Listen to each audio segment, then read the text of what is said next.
Antes de participarmos da ceia do Senhor, no final do culto eu quero estar intercedendo, orando por diversas famílias. Temos feito isso, orando por essa situação de luta, de intensidade, e por aquilo que nós podemos louvar e agradecer, vamos bem dizer. E vamos nos fortalecer na palavra de Deus. Nós estamos na série Esperança Viva, expondo a primeira epístola de Pedro. E hoje a nossa quinta mensagem, eu quero falar sobre o crescimento espiritual dos salvos. Na nossa quinta mensagem nessa série, nós vamos então iniciar o capítulo 2, vamos ler do versículo 1 até o versículo 10. Primeira epístola de Pedro, capítulo 2, do verso 1 ao versículo 10. Essa mensagem, embora estamos numa série, mas ela tem uma identificação, vários pontos que aponta para a ceia do Senhor, que aponta para esse momento, que aponta para Cristo, de estar em Cristo. Então, eu até trouxe ela pela manhã também aos irmãos, embora eu estou trazendo a série apenas domingo à noite. E está sendo gravado, aqueles que perderam as primeiras mensagens, você pode acionar o canal do YouTube, CNV Lages, ou o Facebook CNV Lages. ICNV Lages, Igreja Cristã Nova Vida Lages. E você vai poder ouvir as outras ministrações, porque é um estudo, é uma série. Uma série, amados irmãos, que nos dá condição de responder acerca da nossa fé e da salvação. Você pode responder acerca da certeza da sua salvação, se você tem prestado atenção, se você tem ouvido essa série, aberto o seu coração. Pedro dá aqui muitos argumentos, fundamentos, para que a gente então possa responder acerca daquilo que cremos e da salvação que recebemos em Cristo Jesus. Vamos nos colocar de pé em reverência à palavra do Senhor.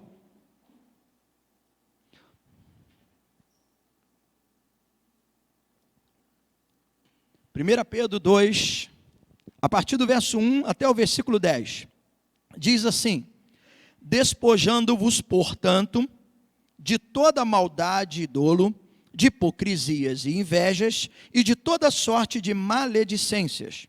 Desejai ardentemente, como crianças recém-nascidas, o genuíno leite espiritual, para que por ele vos seja dado crescimento para a salvação, se é que já tendes a experiência de que o Senhor é bondoso. Chegando-vos para ele a pedra que vive, rejeitada sim pelos homens, mas para com Deus eleita e preciosa. Também vós mesmo, como pedras que vivem, sois edificados casa espiritual para ser de sacerdócio santo, a fim de oferecer de sacrifícios espirituais agradáveis a Deus, por intermédio de Jesus Cristo. Pois isso está na Escritura: eis que ponho em Sião uma pedra angular, eleita e preciosa, e quem nela crer não será de modo algum envergonhado. Para vós outros, portanto, os que credes, é preciosidade, mas para os descrentes, a pedra que os construtores rejeitaram, essa veio a ser a principal pedra angular, e pedra de tropeço e rocha de ofensa. São estes os que tropeçam na palavra, sendo desobedientes para o que também foram posto. Vós, porém, sois raça eleita, sacerdócio real, nação santa, povo de propriedade exclusiva de Deus, a fim de proclamardes as virtudes daquele que vos chamou das trevas para sua maravilhosa luz. Vós sim, que antes não eres povos, mas agora sois povo de Deus, que não tinhas alcançado misericórdia, mas agora alcançastes misericórdia. Uma palavra de oração. Deus amado, muito obrigado.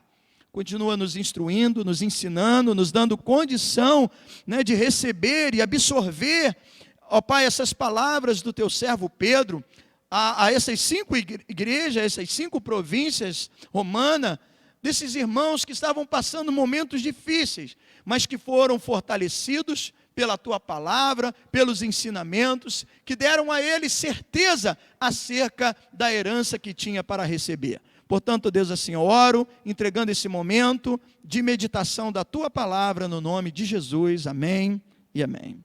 Podeis assentar, amados irmãos. Lembrando que esta carta, Pedro direciona às 5 províncias romanas que ficavam na Ásia. onde Pedro chama esses irmãos, usa a terminologia como eleitos, forasteiros da dispersão, que foram escolhidos pela graça de Deus, mas estavam passando momentos de dificuldade, de perseguição, de provação. E Pedro então escreve consolando, trazendo verdades importantes para esses irmãos, dizendo, como na semana passada nós vimos, que eles foram regenerados para uma viva esperança. Não apenas uma esperança viva, mas uma esperança segura, assegurada na ressurreição de Cristo, que nos dá vida. E assim, trazendo ao coração dos seus leitores, que tinham essa esperança viva, também a herança gloriosa, a herança imarcessível, a herança imaculada, a herança que não pode ser destruída, a herança que não tem mancha, uma herança perfeita. Mesmo que durante o período de peregrinação, eu tenho sempre citado Filipenses 3:20, quando o apóstolo Paulo disse que a nossa pátria está nos céus. Ainda que eu e você possamos ter residência própria, sua casa com endereço e tudo, onde você paga lá o IPTU, que tem a escritura, mas a nossa pátria, Paulo diz, está nos céus. Então, nesse sentido, nós somos peregrinos aqui na terra. Nós caminhamos aqui, nós temos, instituímos família, mas a nossa esperança maior está na vinda do nosso Senhor Jesus Cristo, porque Paulo disse, a nossa esperança se resume às coisas daqui da terra que são transitórias, nós somos os mais miseráveis dos homens. Então ele fala que a nossa pátria está no céu, e Pedro vai falando sobre essa herança a esse povo. E na semana passada, nós vimos que ele, dizendo, uma vez que vocês receberam essa dádiva, essa herança, essa bênção do Senhor, como deve viver os salvos?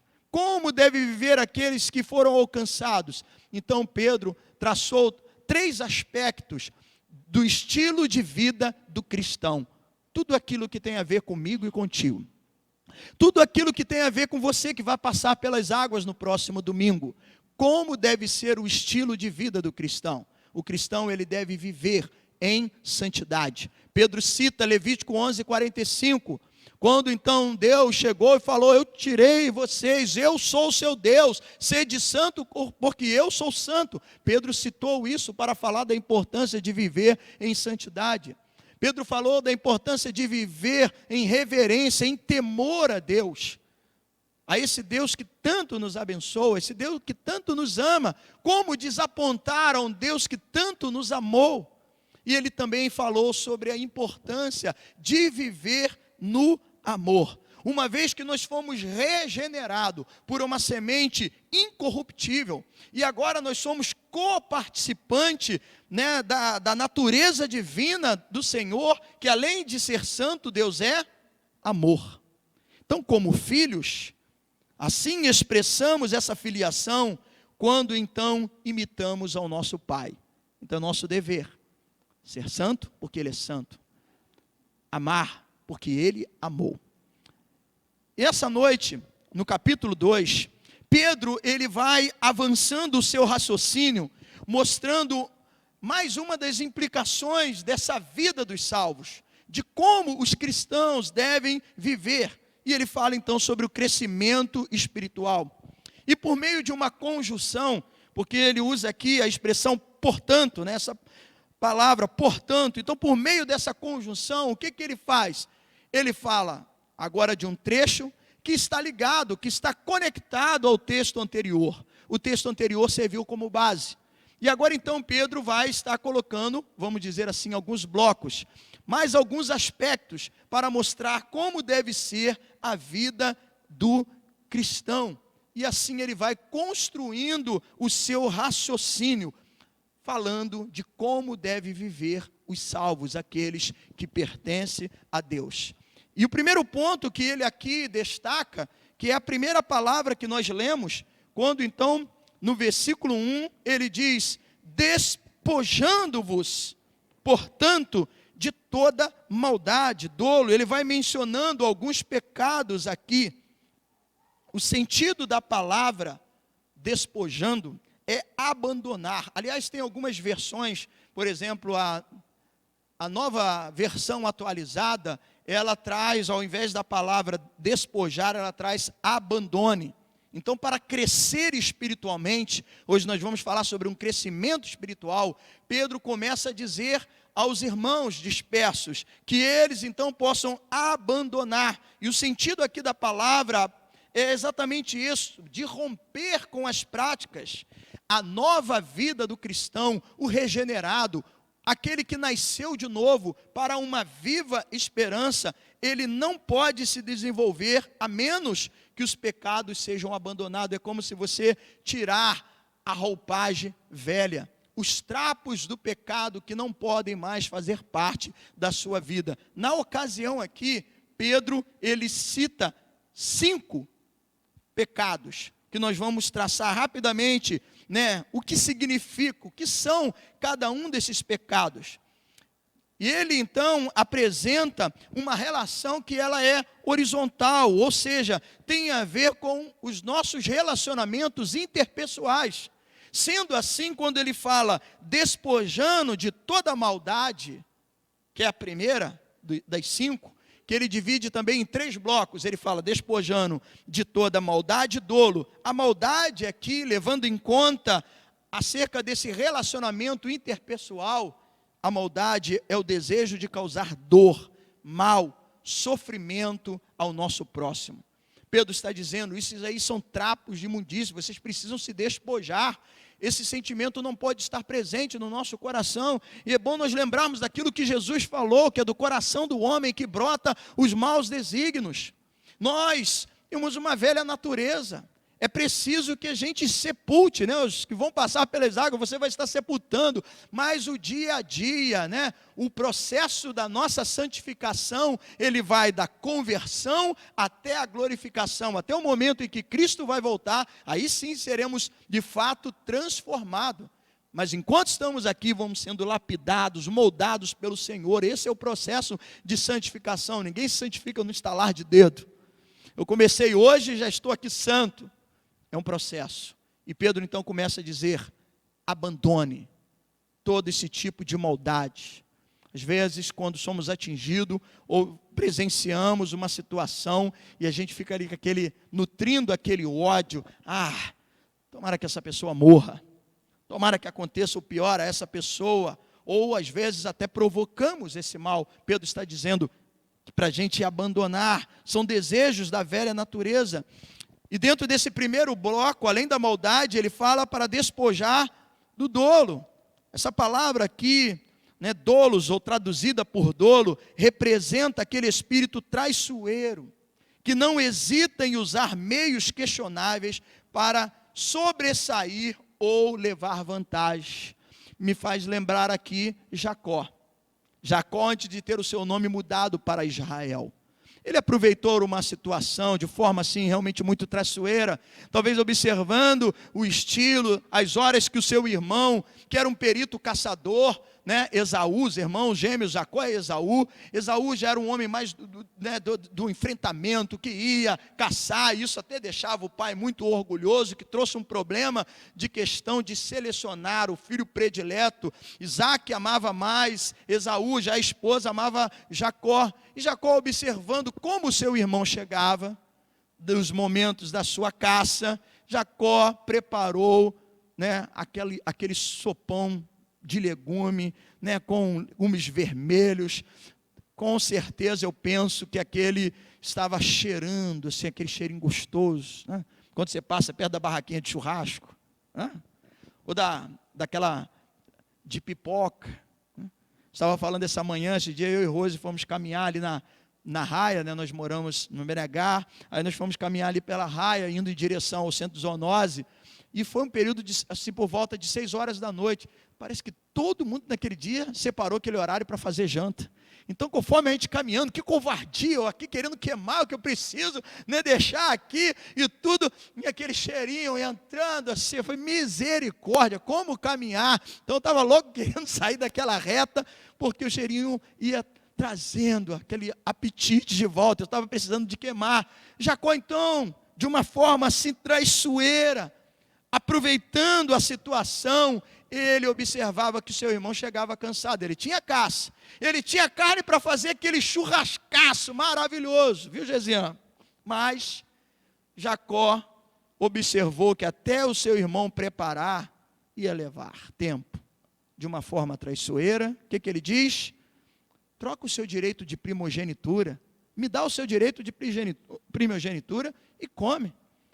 Esaú, cansado, não pensando, não raciocinando bem, trocou uma herança, algo que no Antigo Testamento era como se fosse sagrado, porque o filho primogênito tinha esse direito de primogenitura, de herdar os bens e também o legado, a autoridade do pai. E ele vendeu o direito de primogenitura para aquela sopão de legume que Jacó preparou.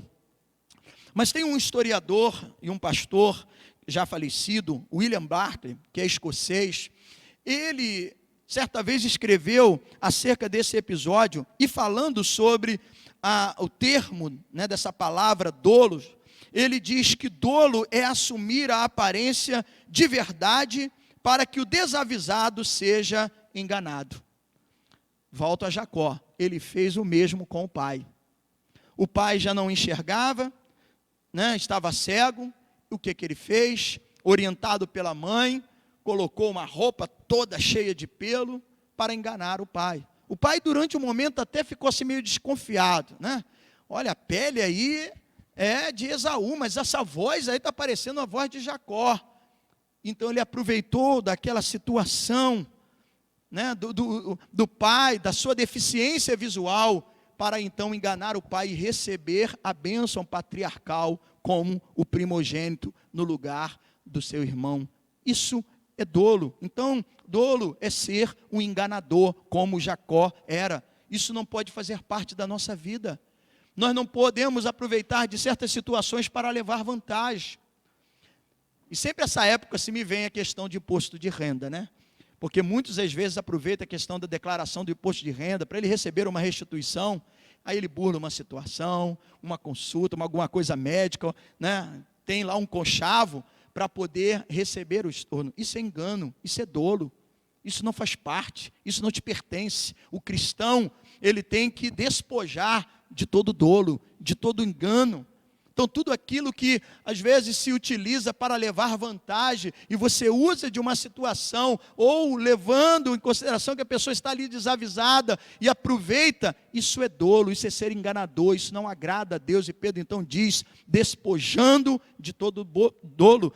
O segundo bloco, ele fala sobre hipocrisia e inveja.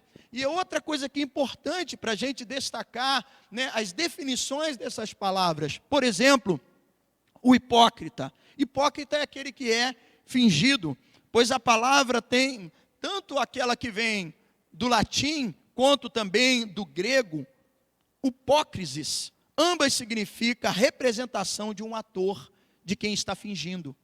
Então, às vezes, você vê lá, né, a atuação do ator, às vezes ele está assumindo ali um papel de um herói, e ele todo desbravador, toda com a sua ação de coragem, mas na verdade aquilo dali é apenas uma encenação, uma peça, um filme, uma novela, não condiz com a sua realidade, de fato é a sua personalidade, o seu dia a dia. Então isso é ser hipócrita, é ser fingido.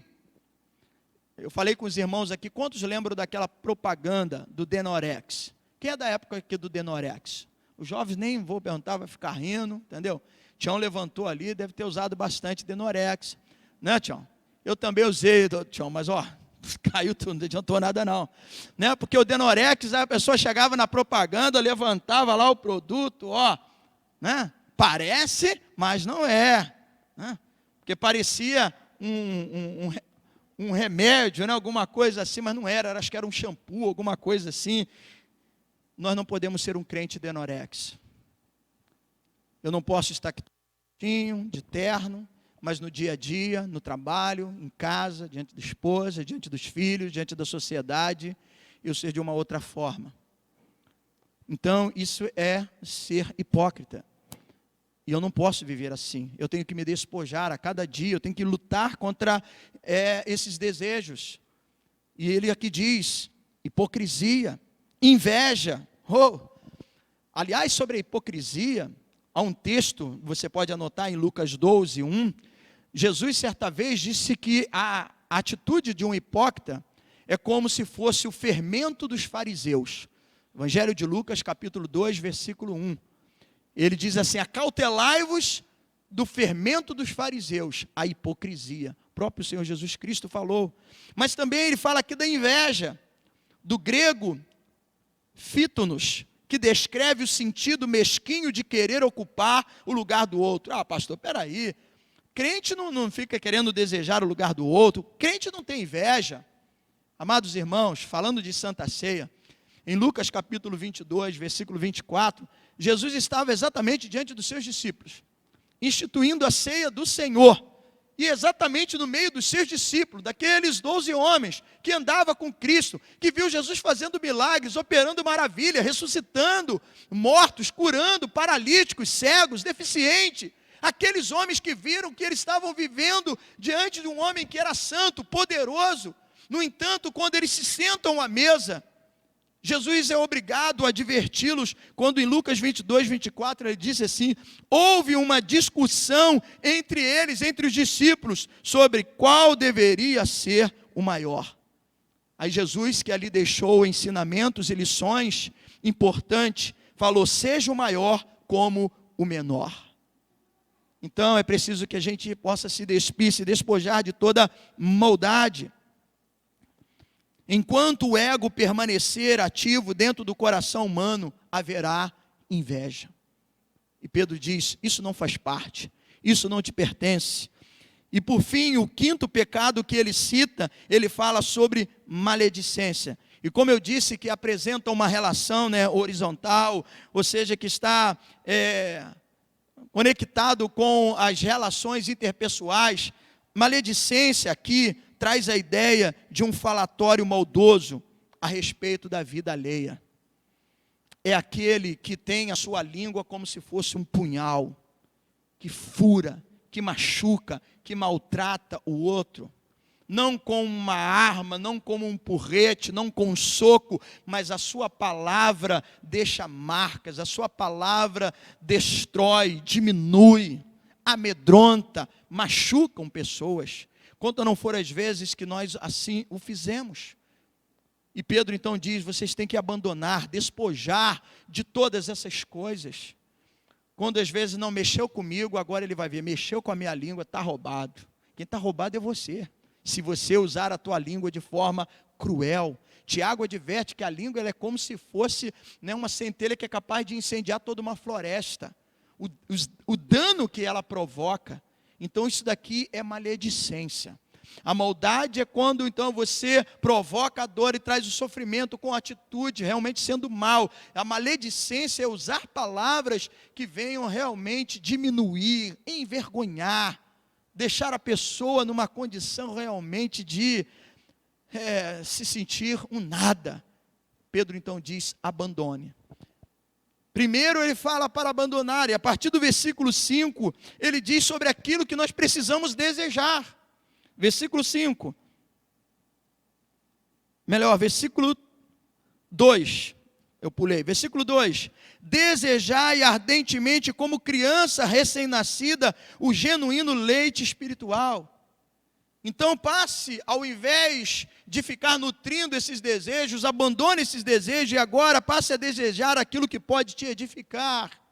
Um outro pastor e teólogo, esse já mais da nossa época, ele é pastor em São Leopoldo, no Rio Grande do Sul, o pastor Ennio Miller, ele diz que a ação deve seguir duas direções: despojar do antigo, ou seja, dessa roupa velha, desses trapos de imundície que é o pecado, e alimentar-se do novo.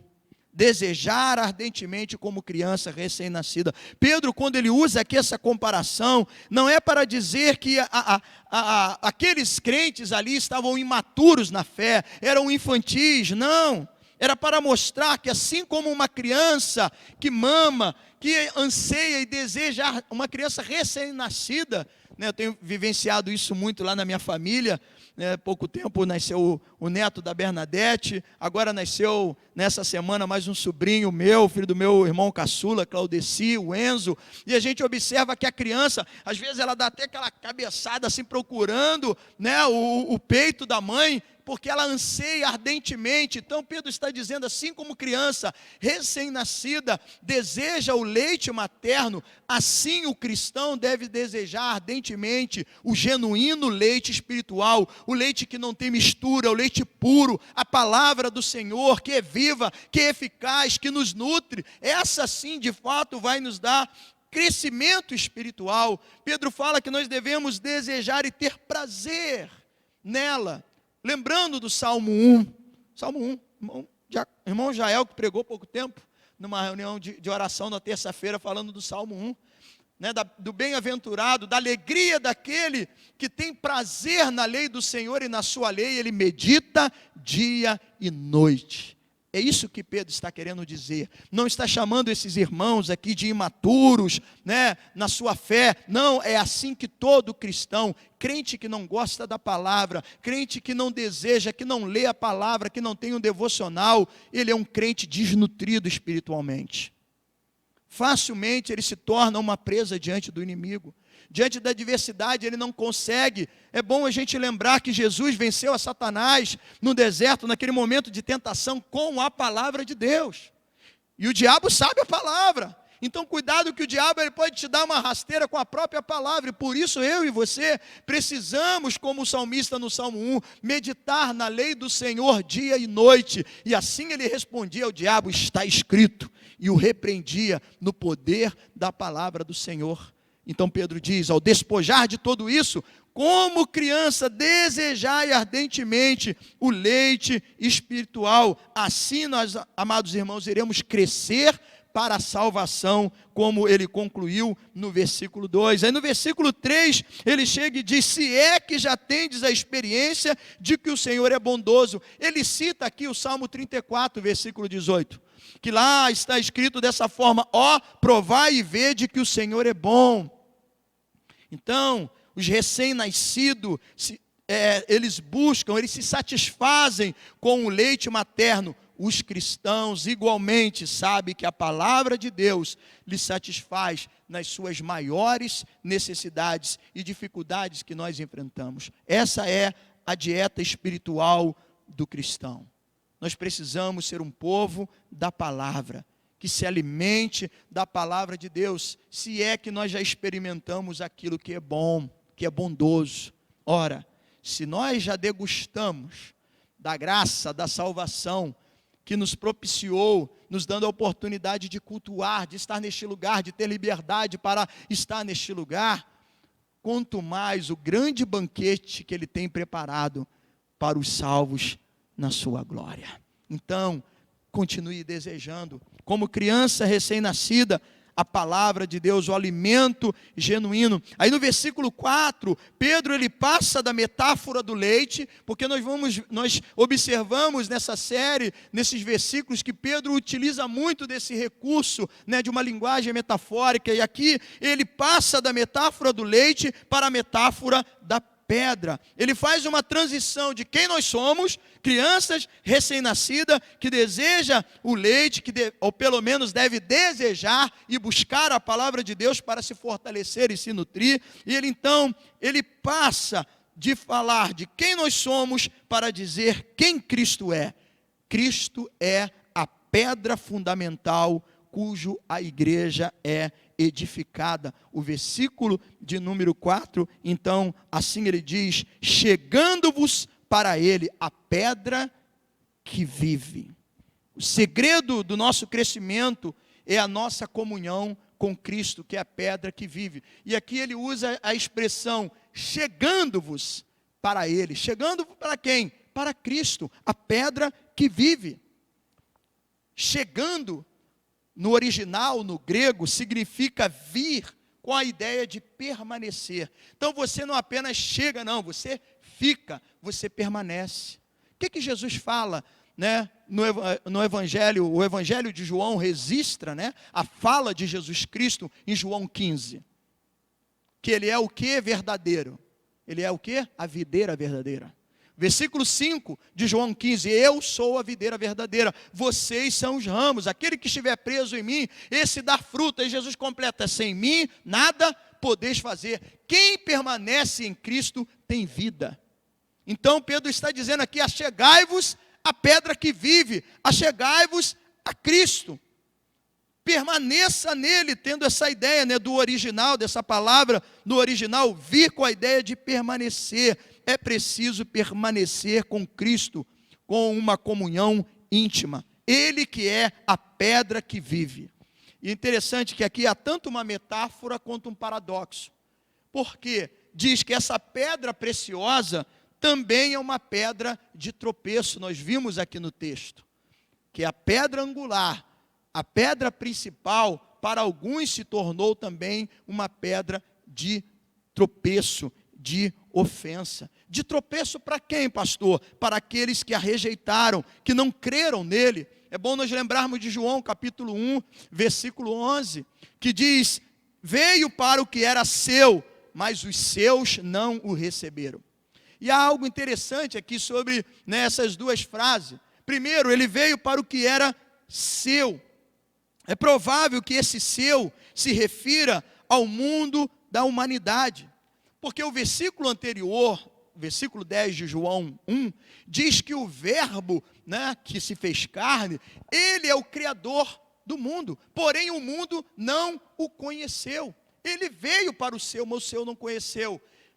Porém, a outra parte, mas os seus não o receberam, se refere à nação judaica. Eles que tinham a palavra, eles que tinham o Antigo Testamento, as profecias, todos os textos que apontavam para Cristo, que apontavam para a vinda do Messias, para o escolhido, para o ungido de Deus. No entanto, quando Jesus veio, eles não o receberam, eles rejeitaram, eles não creram. Para esses que não creem em Jesus, para esses que não recebem Jesus, aí ele será uma pedra de tropeço. Por isso esse paradoxo, ao mesmo tempo uma pedra preciosa, essa pedra que vive, pedra principal, mas também uma pedra de tropeço, para aqueles que não receberam, para aqueles que não creem no seu nome. Rejeitada. Essa pedra veio a ser, a parte B do versículo 7 diz, veio a ser a principal pedra angular, a pedra que é mais honrosa, a mais importante do edifício. Pedro, ele utiliza essa linguagem para dizer, olha, para a importância de uma boa edificação, de uma construção, essa é a pedra principal, Cristo é a pedra principal, não Pedro, né? Como alguns costumam dizer, né? Não, porque Pedro é a rocha, Pedro, né, é a pedra principal, porque Jesus disse, né, tu és Pedro, e sobre esta pedra edificarei a minha igreja. Jesus está falando não de Pedro, está falando dele. Tu és Pedro, Petras, mas sobre esta pedra, que é Cristo, vai ser edificada a igreja. O próprio Pedro testemunhou, tanto que aqui ele escreve, e também quando ele esteve no Sinédrio, diante das autoridades, em Atos registra isso, ele mais uma vez fala que a principal pedra angular foi rejeitada pelas autoridades judaicas. Então, é importante a gente destacar, não é Pedro, Jesus é a pedra principal. Ele, sobre ele a igreja é edificada e as portas do inferno não prevalecerão contra essa igreja, porque ele é o fundamento, essa pedra principal. Quem nele crer como pedra principal, como que aqueles que obedecem, ao invés, né, de sofrerem as consequências, porque quem o rejeita tem uma punição, será a pedra de tropeço. Pedro está aqui fazendo alusão ao texto de Isaías 8,14. Os que rejeitaram, os que não creram, os que desobedeceram, essa pedra que é Jesus, ao invés de ser uma bênção, vai ser uma pedra de tropeço. Eles irão tropeçar nela. Mas aqueles que creem, e eu espero que os que creem estejam aqui, amém? Os que creem no Senhor e estão nele, esses se tornam como pedras que vivem. O versículo 5 diz assim, também vós mesmo, aí Pedro agora passa a falar, não de Cristo, mas da igreja, do povo, dos cristãos, também vós mesmo como pedras que vives, sois edificados. Então, aquele que crê no Senhor, ele se torna uma pedra que vive. Paulo, ele disse assim, ele nos deu vida, Efésios 2:1. Ele nos deu vida estando nós mortos em nossos delitos e pecado. Por isso a importância de chegar até Ele.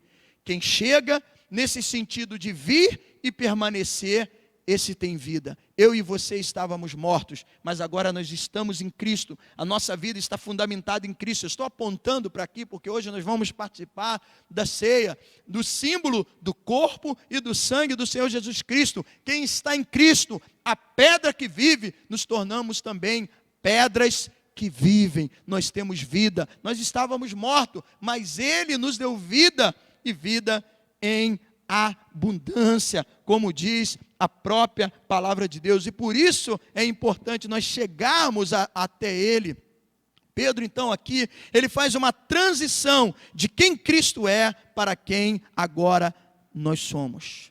O cristão, ele tem essa identificação, essa unção presente na sua vida, que é através dessa relação com Cristo, dessa união com o Senhor, dessa união íntima com Cristo, que a vida que existe em Cristo passa também a existir em nossa vida.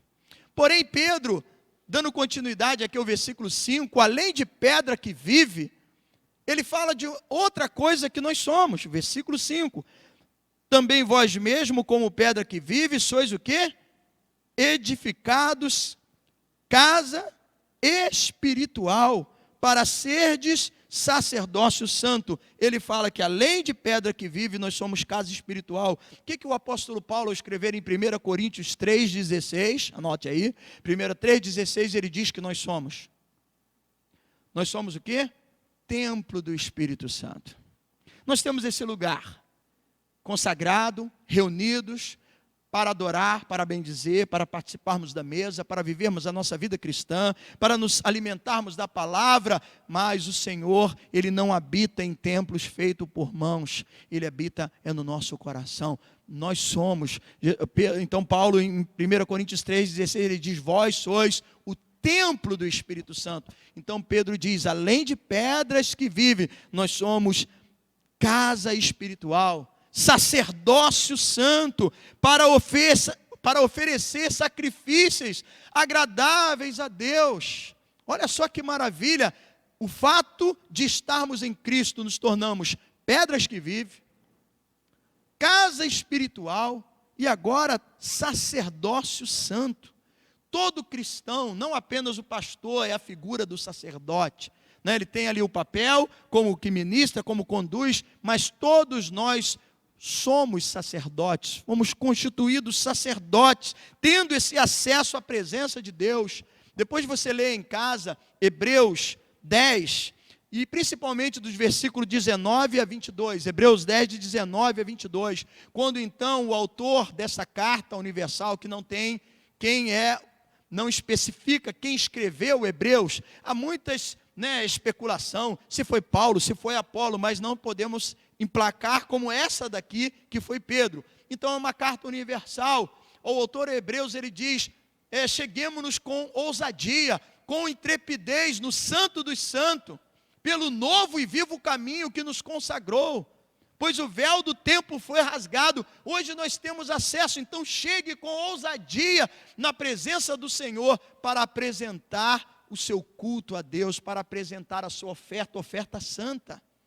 Em Romanos 12:1, Paulo diz, rogo-vos pela misericórdia de Deus, que apresentais o vosso corpo por sacrifício vivo, santo, agradável a Deus, que é o vosso culto espiritual. Como sacerdote, nós devemos apresentar o nosso culto a Deus, um culto santo, um culto que realmente possa exaltar e glorificar a presença do Senhor, apresentar o nosso corpo, sacerdócio santo, sede santo, porque eu sou santo, e assim nós vamos agradar a Deus. Mas tem mais, amados irmãos, além de tudo isso, de pedra que vive, de casa espiritual, de sacerdócio santo, a nossa ligação com Cristo, a videira verdadeira, nos faz também ter uma identidade espiritual. contraste com o descrente que rejeita, e para ele a pedra será de tropeço. Para aqueles que estão em Cristo, ele tem uma identidade, ele é um povo escolhido. Para aqueles que estão no Senhor, ele recebe uma graça maior. E a primeira identificação aqui, como aqueles que estão em Cristo espiritualmente, é que Pedro fala que nós somos raça eleita. Olha o versículo 9. O versículo 9. Vós, porém, sois raça eleita. E aqui ele vai pontuando mais outros aspectos dessa identidade com Cristo. Pedro aqui, amados irmãos, ele usa um conceito do Antigo Testamento, que está em Deuteronômios 7, versículo 6 ao versículo 8. Então, tudo que no Antigo aponta para o Novo. E o que estava ali dizendo Deuteronômios, né, que foi escrito por Moisés? Moisés estava dizendo ao povo, lembrando a eles, que Deus, o próprio Deus fez questão de dizer, olha, eu escolhi vocês, não porque vocês são fortes, não porque vocês são uma numerosa nação, vocês eram menores, mas eu escolhi por vocês porque eu amei vocês, e agora vocês são o meu povo. Então, raça eleita, nação santa, esse povo que pertence ao Senhor, assim como os israelitas foram, né, o povo escolhido, agora os cristãos, nós somos os verdadeiros, né, povo de Deus, filhos de Abraão, a nação que pertence ao Senhor. E ele diz mais, ainda dando continuidade ao versículo 9, segundo lugar, como identidade espiritual, além de raça eleita, nós somos sacerdócio real. Nós já vimos o que é sacerdócio santo, que deve procurar viver uma vida pura e tem liberdade e acesso na presença de Deus para oferecer o seu louvor. E o sacerdócio real, o que é? O sacerdote, ele pertence ao rei. Nós estamos a serviço do reino. E aqui, amados, vale a pena a gente pontuar algumas coisas que nos confrontam. Se nós estamos a serviço do rei, o Senhor é rei, será que servir a Deus se resume apenas a vir, estar no culto, trazer o meu dízimo e a minha oferta? Só isso constitui servir ao rei? É para a gente pensar, será que de fato eu estou servindo ao Rei dos Reis? Eu venho ao culto para cultuar e oferecer como sacerdote santo, um culto agradável ao Senhor, amém?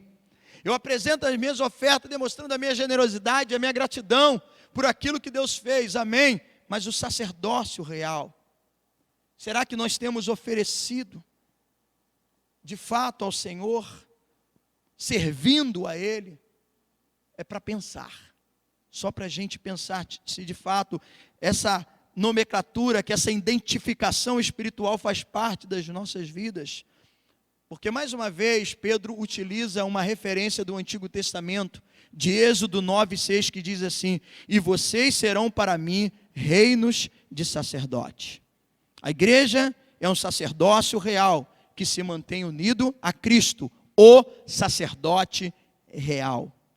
E essa mesma referência de Êxodo 9:6, que diz que o Senhor nos constituiu para Ele sacerdotes, também ele fala sobre uma nação santa.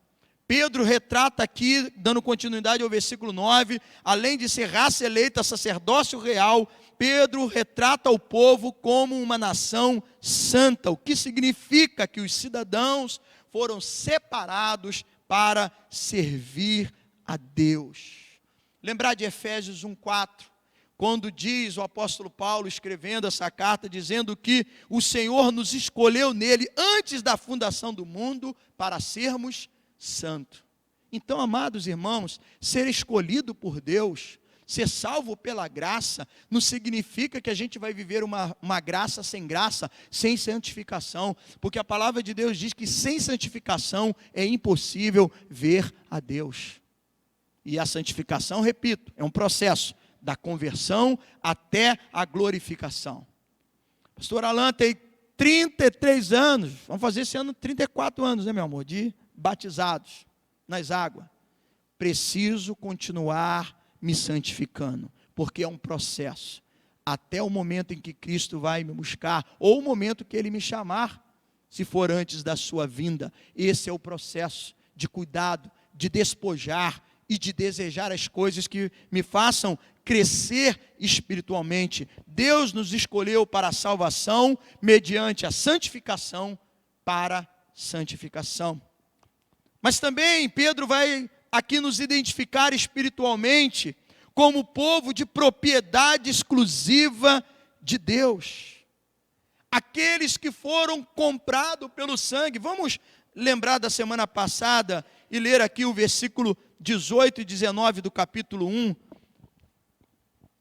que diz assim: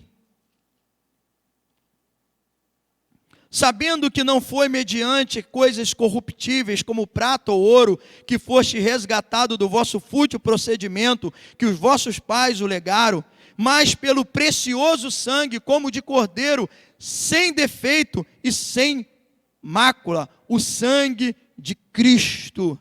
O Senhor nos comprou. Hoje eu e você pertencemos a Deus porque fomos comprados pelo sangue do Cordeiro. Ele, como diz em Apocalipse 5, versículo 9, digno é o Cordeiro, digno de abrir o livro, de tomar o livro e abrir o selo, pois com seu sangue nos compraste para Deus, todos os povos. Então nós somos um povo de propriedade exclusiva do Senhor, nós que não tínhamos a herança. E assim então, o versículo 9 vai concluindo: vós, porém, sois raça eleita, sacerdócio real, nação santa, povo de propriedade exclusiva de Deus, a fim de proclamardes a virtude daquele que vos chamou da onde? Onde eu e você estávamos, igreja? Nas trevas, para a sua maravilhosa luz. Olha que bênção. Louvado seja o nome do Senhor. E o versículo 10 ele vai dizer: vós sim que antes não eres o quê? Povo. Mas agora somos o quê? Povo de Deus. Propriedade exclusiva do Senhor. Que não tínhamos alcançado misericórdia, mas agora alcançamos misericórdia. E essa misericórdia que nos alcançou, essa graça de sermos comprados por esse sangue. Ele que nos amou, Ele que nos escolheu. João 15,16, quando Jesus vai falando que Ele é a videira verdadeira, Ele diz assim: não foram vós que me escolheste, pelo contrário, eu vos escolhi e designei para que vão e dê fruto. O Senhor nos chamou, nos escolheu para uma vida de frutificação. O Senhor nos resgatou da treva para a luz. Nós que não éramos povos, mas agora nós somos muito mais. Nós somos raça eleita, sacerdócio real, nação santa, povo de propriedade exclusiva de Deus, graças ao sacrifício de Cristo na cruz do Calvário, onde hoje nós vamos participar da mesa, trazer à memória aquilo que me dá esperança. O fato de eu estar aqui não é por meu mérito, não é porque eu sou bom, não é porque eu sou o melhor, não é porque eu sou o maior. Como Paulo disse: miserável homem que sou, quem me livrará da morte? Mas ele diz: graças a Deus pelo nosso Senhor Jesus Cristo, igreja. Porque ele disse, o bem que eu gostaria de fazer, esse eu não faço. O mal que eu não quero, eu acabo fazendo, porque essa é a nossa natureza humana. Mas o Senhor nos resgatou das trevas, nos trouxe para a luz, e por intermédio do sacrifício de Cristo, o seu sangue derramado, não por ouro, não por prata, nós vimos na semana passada esse resgatar era o ato de comprar, através de valores, e livrar assim um escravo da sua escravidão, do seu período de dificuldade, de luta, de tortura. O Senhor nos tirou de um tremendal de lama, o Senhor nos tirou da treva, nos comprou com sangue precioso. Você foi comprado pelo sangue do Senhor Jesus Cristo, e assim Ele nos comprou para Deus, para sermos nação santa, raça eleita, povo de propriedade exclusiva do Senhor. Para isso é preciso permanecer em Cristo. Agora nós vamos participar da ceia, porque Jesus disse: sem mim nada podeis fazer. Se eu permaneço em Cristo, e se Cristo é a pedra que vive. É bom aqui a gente lembrar do artigo definido a. Ele é a pedra, ele é o caminho. Porque é o único caminho que conduz à salvação. Ele é o único que dá vida. Ele é o único que nos leva ao céu. Não há salvação sem Jesus Cristo. E hoje eu e você voltamos para a mesa para lembrar que eu preciso me firmar em Cristo como pedra que vive. Sobre esta pedra edificarei a minha igreja. Assim somos edificados, assim nos tornamos pedras que vivem e que mantêm uma esperança de uma glória futura com o Senhor, onde Ele mesmo vai nos receber na sua vinda, dizendo: vinde, benditos do meu Pai.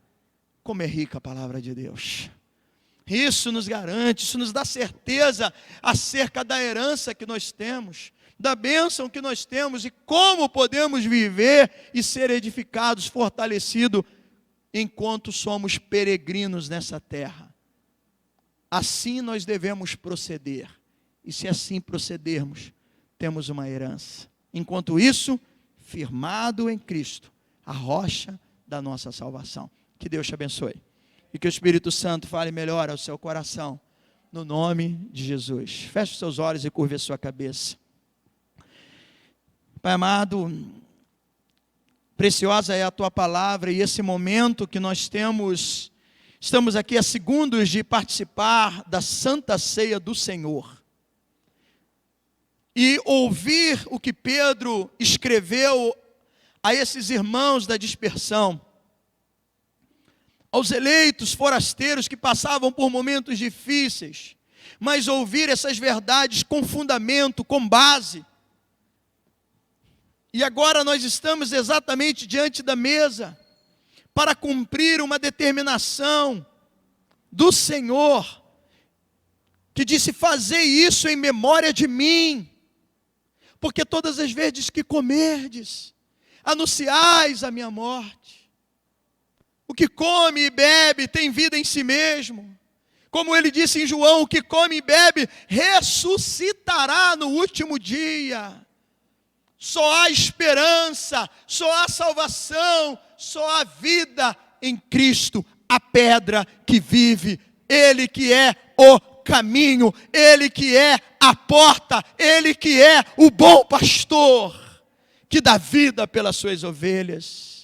E agora nos deparamos com essa verdade que nos permite participar da ceia com esse entendimento de quem éramos e agora quem somos em Cristo Jesus.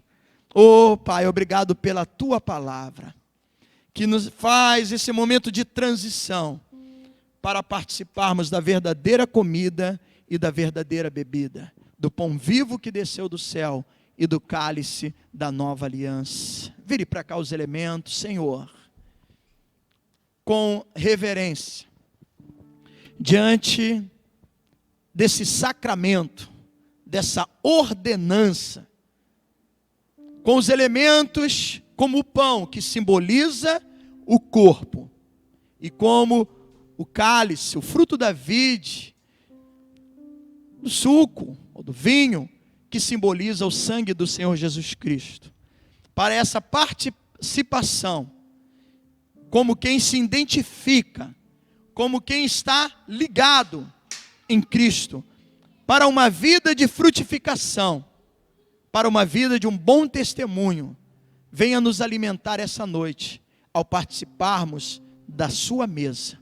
Que assim, ó Deus, eu oro para que os elementos que forem tocados e consumidos sejam santificados para a nossa participação e consagrados em o nome do Pai, do Filho e do Espírito Santo. Amém e amém. Ao receber os elementos, esperai uns pelos outros. Essa mesa não é da Igreja Cristã Nova Vida, não é do Bispo Walter, nosso Bispo Primaz, não é do Pastor Alain. Essa mesa é a mesa do Senhor. Você que está em comunhão com Deus, você que discerne, você que entende acerca da Santa Ceia do Senhor, você é bem-vindo, convidado a participar da mesa essa noite. Receba, portanto, assim, a verdadeira comida e a verdadeira bebida. Podeis receber. Enquanto isso, nós louvamos e esperamos para participarmos juntos, depois do pão e do cálice.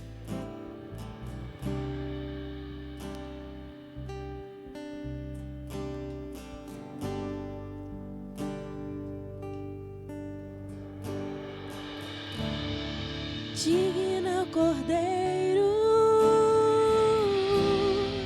que foi morto,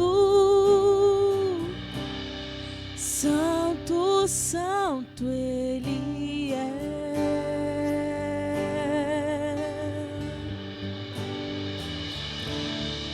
Um novo cântico ao que se assenta sobre o trono do céu.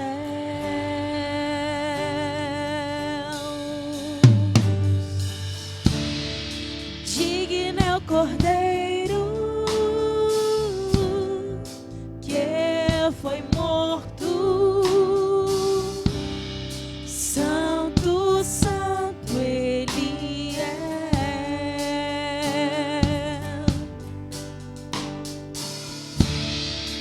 Um novo cântico ao que se assenta sobre o trono do céu.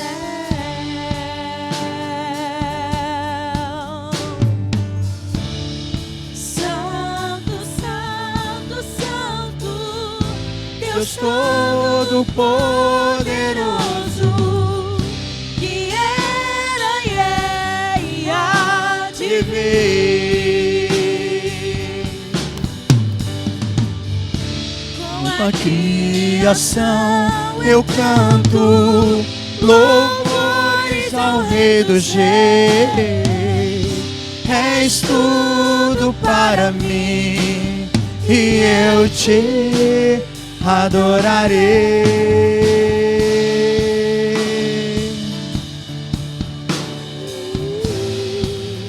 Aleluia. Glória a Deus.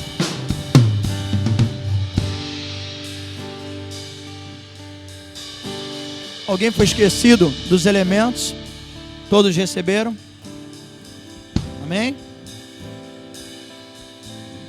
Bom, lembrando que a gente precisa colocar de cabeça para baixo, né? E assim, separar o pão. Na noite que foi traído, Jesus tomou o pão,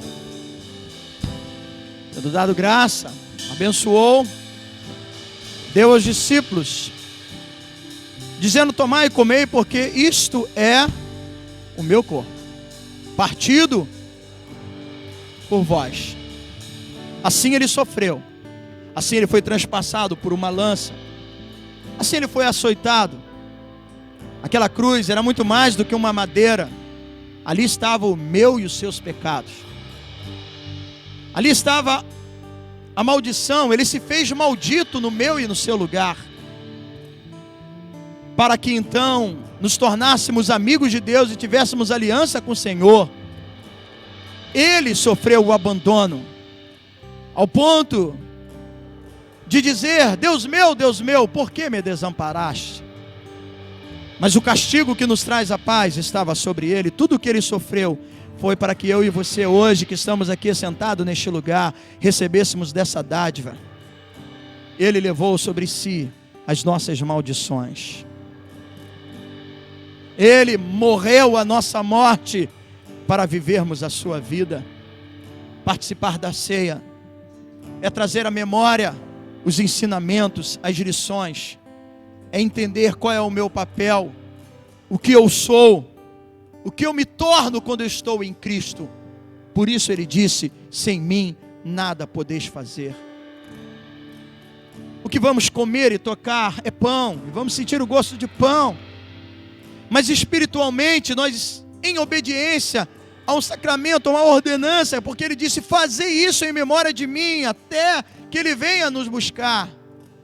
Eu estou então reafirmando em meu coração a presença daquele que me dá condição de prosseguir, de caminhar espiritualmente, pois Ele me nutre, Ele me alimenta. Cristo satisfaz a minha alma. Esse momento é muito mais do que mastigar um pedaço de pão. Esse momento é o momento, igreja, de nós nos deliciarmos da verdade. Conheça a verdade te libertará. Que verdade? Não é um slogan, não é um chavão político, é a palavra da vida, que muda, que regenera, que transforma, que salva, que cura. É a palavra que nos reporta a grande herança que Deus tem para nós. É isso que é a verdade, que é viva e eficaz, que me garante, que me cura, que traz fé quando eu ouço, quando eu absorvo, quando eu me alimento.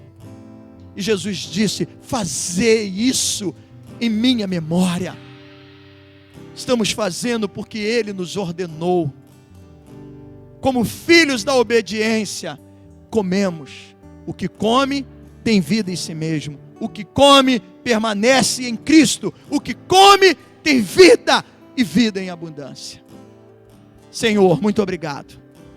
Abençoa assim o pão para o nosso fortalecimento espiritual, para uma vida de comunhão e de frutificação, firmados em Cristo, a rocha da nossa salvação.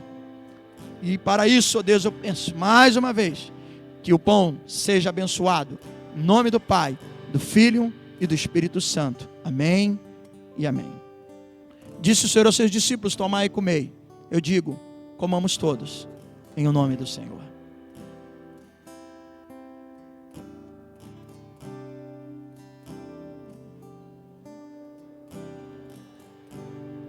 Glória a Deus. Pode cantar a segunda parte, Jéssica. Enquanto isso você louva. Porque aquele que assiste na presença do Senhor, ele não tem pressa. Se alimentar do Senhor, igreja, é se alegrar. Aralabalabassuricária. Oh. Aralabalabasurianda, aralabasuricária. Arco-íris, sons de trovão, luzes, relâmpagos, louvores, honra e glória, força e poder para sempre ao único Rei eternamente.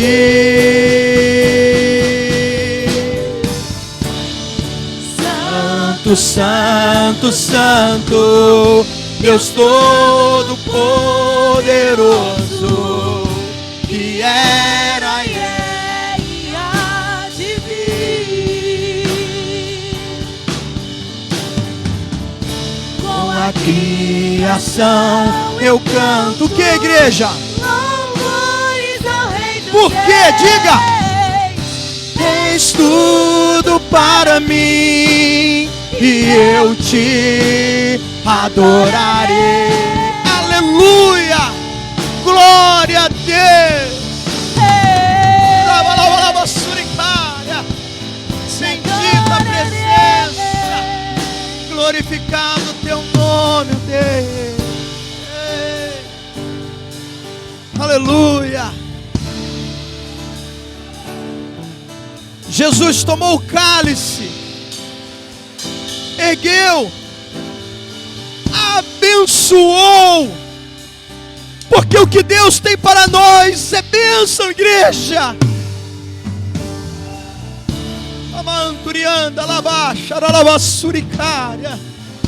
O que Ele tem para nós é vida, o que Ele tem para nós é paz. Ele nos deu a paz, porque Ele é o príncipe da paz. E Ele então, na noite que foi traído, tomou o cálice, e tendo dado graças, Ele abençoou e deu aos discípulos, dizendo: bebei dele todos, porque esse cálice é a nova aliança no meu sangue, derramado por muitos para a remissão dos seus pecados, para o perdão. O apóstolo Paulo escreveu em Romanos que todo escrito de dívida que era contra nós foram cancelados. Assim sendo, nenhuma condenação há para aqueles que estão em Cristo Jesus. Foi para a liberdade que Cristo te libertou. Verdadeiramente somos livres, livres para adorar, igreja, livres para glorificar, livres para servir esse Deus. E que assim essa liberdade tome conta de nós. Ao tomarmos o cálice, em o nome do Pai, do Filho e do Espírito Santo, e que a igreja diga amém. Disse o Senhor aos seus discípulos: tomai e bebei, eu digo, bebamos dele todos, em sua memória. Podeis beber. Glória a Deus. Vamos ficar de pé, vamos erguer as nossas mãos. Saciado, eu fico ao ouvir teu nome, maravilhado, saciado, eu fico ao ouvir teu nome. Vamos declarar, igreja. Jesus, teu nome é força, é fôlego de vida, misteriosa água viva. Santo, Santo, Santo, Deus Todo-Poderoso. Glorifique, igreja. Louve o nome do Senhor. Adore a Ele. Adore, adore, adore o seu nome. Aleluia. Com a criação eu canto louvores ao Rei dos Reis. És tudo para mim e eu te adorarei. Adore, glorifique. Santo, Santo, Santo, Deus Todo-Poderoso, que era e é e há de vir. Com a criação eu canto louvores ao Rei dos Reis. És tudo para mim e eu te adorarei.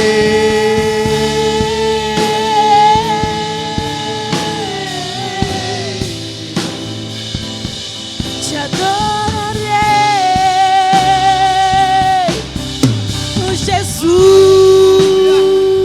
Glória a Deus, glória a Deus. Santo, Santo, Santo, Oh, Deus Todo-Poderoso, oh, aleluia. que era e é e há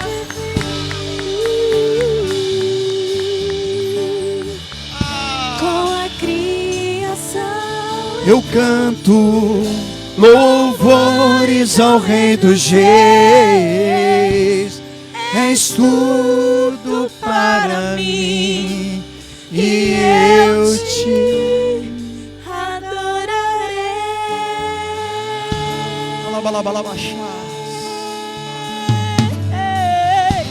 Glória a Deus.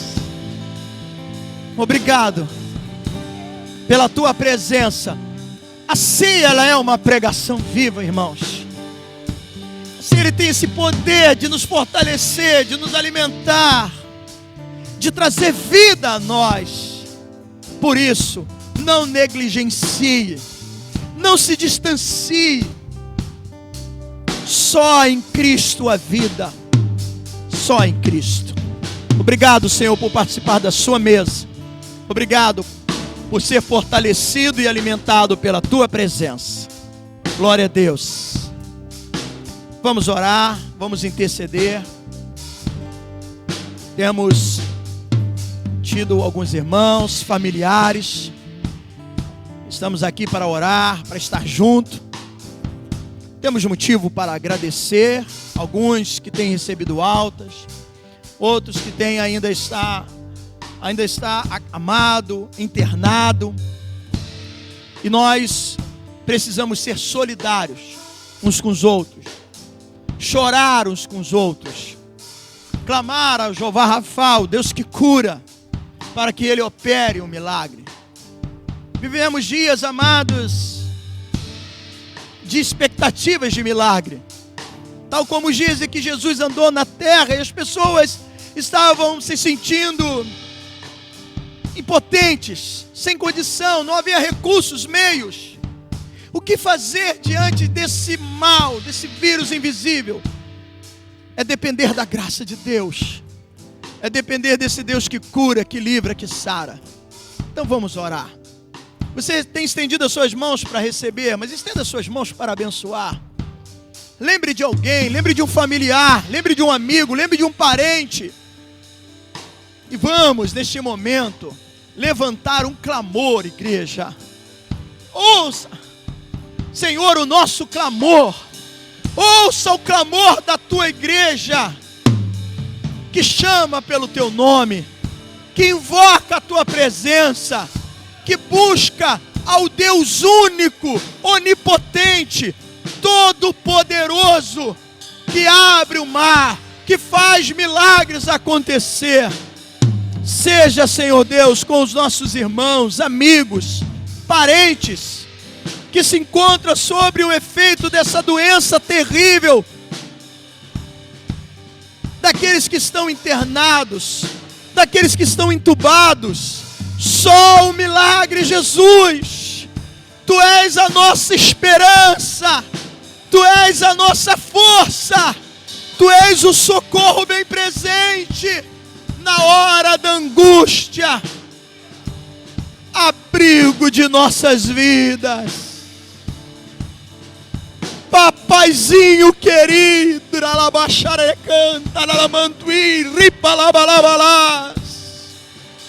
Papaizinho querido, nós não sabemos orar como convém, mas o Teu Espírito intercede por nós, com gemidos inexprimíveis. Portanto, a Senhora, portanto, alcance, torne essa súplica eficaz, e alcance a cada uma dessas vidas, que nós oramos e clamamos a Ti nessa noite, e pedimos que a Sua glória se manifeste, o Seu poder intervenha, e assim sejam alcançados, curados, restaurados, no nome santo de Jesus. Amém e amém. Ainda com as suas mãos erguidas. Obrigado, papai. Obrigado, meu Deus, por mais essa noite de encontro na Tua presença, de nos fortalecermos para um crescimento espiritual, porque a fé vem por ouvir a pregação da palavra. Obrigado pela participação da ceia, que nos mantém unidos em Cristo, firmando essa aliança em nosso coração. Leva-nos agora, debaixo das Suas santas e poderosas mãos, nos conduzindo aos nossos lares, nos dando um restante de semana abençoado. Seja conosco, aonde quer que estejamos. Sê Tu uma bênção, meu irmão, aonde quer que você vá. Que a mão do Senhor seja sobre a sua vida, que a mão do Senhor seja sobre a sua casa, sobre os seus filhos, sobre o seu lar. Sobre ti esteja a bênção do Senhor, em nome de Jesus. Que a graça do nosso Senhor Jesus Cristo, o amor de Deus e a consolação do Espírito Santo sejam sobre todos. Amém e amém. Tenha uma boa noite, uma boa semana, vai em paz. Que Deus te abençoe rica e abundantemente.